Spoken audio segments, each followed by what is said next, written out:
Hi, it's Dwyer, gamblersadvisory.com. Just remember, the opinion you should follow should be your own. Just consider this video to be a second opinion from a complete stranger online. Let's talk Lucian Bute versus Glen Johnson. And let me just say, there's a split between who I think is going to win the fight and how I would bet the fight. Let's address the first question first. Who do I think is going to win the fight? I think Lucian Bute takes this one. Let me just point out that Bute is a southpaw just like Chad Dawson.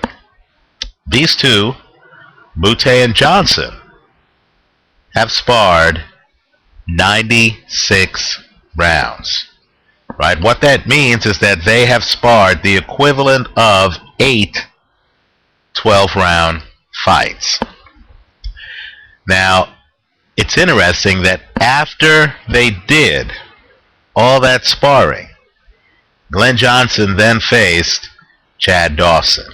Now, by my own admission, I view Chad Dawson as a level higher than Lucian Bute. But what was interesting is when Johnson fought Dawson in their rematch, which was the fight that took place after the sparring, forget the scoring, and I understand two judges had it 115-113. Forget the scoring.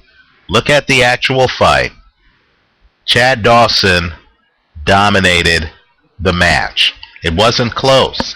Glen Johnson was following him around like a puppy following a bone the entire match. In fact, if you look at the CompuBox numbers, the domination is obvious. Glen Johnson landed 167 punches. Right? 167. Chad Dawson landed 246 punches. Right? Almost 80 more than Johnson landed. Johnson landed 24% of his punches. Chad Dawson landed 33% of his punches. Glen Johnson landed 90 power punches. Chad Dawson landed 142. Now, Bute can mimic Chad Dawson. They're both tall, angular southpaws. Bute has the superior foot movement to Glen Johnson, right? The blueprint that works with Glen Johnson is simply to keep him turning in the ring. Johnson's like a locomotive, right? He comes at you. It's a problem if you let him hit you. The problem is if you get that locomotive off the tracks. In other words, if you are able to step to the side and to throw combinations, then that can literally destabilize him, right? That takes him out of his game. He doesn't know what to do. In other words, he's not good at resetting when you're the lead and you're using lateral movement. The other thing that's interesting is that you don't have to fight Johnson from the inside out. Chad Dawson dominated his fight almost exclusively from the outside in. In other words, he used fast hands and just kept circling Glen Johnson.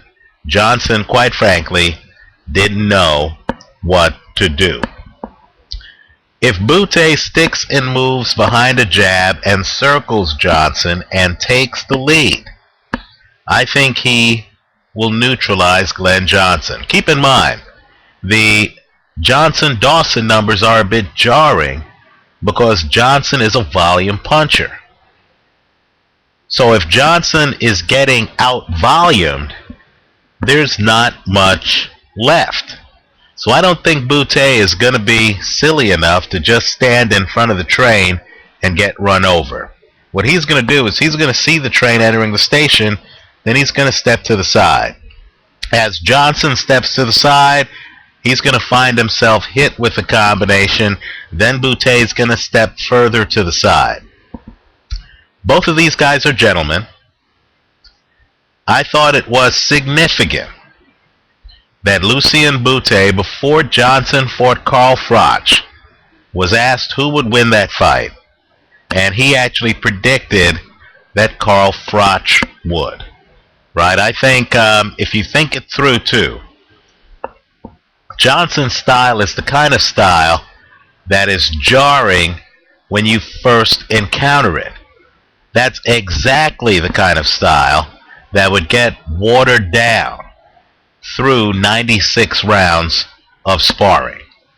Right? I just get the feeling that Bute is going to understand how to defense Johnson from the opening bell. He won't be in the position that many are placed with Johnson of dealing with aggression without proper preparation on how to deal with it. So I think the sparring probably would favor Bute in the long run. Johnson claims he sees some defects in Bute. Here's the problem. Johnson made the same claim after the Chad Dawson first fight.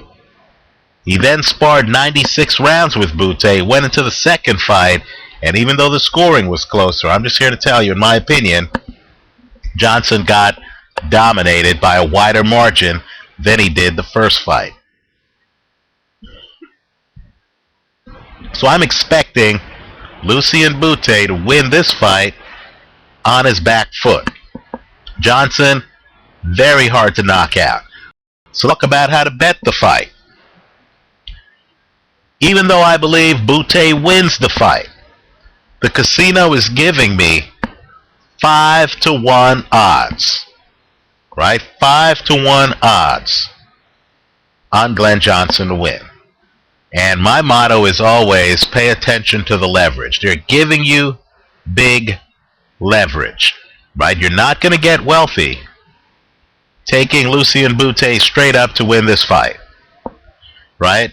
The only way you're going to really get a splash is if Glen Johnson wins the fight. So the bet I'm recommending is, betting-wise, even though I think Bute wins the fight, the bet I'm recommending is that you take Glen Johnson at 5-1 to win the fight, straddled against the over. Glen Johnson has not been knocked out in more than a decade. He's fought heavy hitters like Carl Froch and did not get stopped. He's also campaigned one division up at light heavyweight against very heavy hitters like the Varus Cloud. Clinton Woods did not get stopped. I don't expect him to get stopped by a guy he's already sparred 96 rounds with. So if Bute wins this fight on his back foot, as I suspect, you'll win on the over. Right? And you always want to straddle with, in my opinion, a 5-1 underdog just to win. Simply because you want that exposure to upside. So the bet I'm recommending is the over. Straddled against Glen Johnson to win the fight. Let me know what you think. Leave your comments for me here on YouTube. Visit us at predictfootball.blogspot.com and gamblersadvisory.com. Thanks for watching.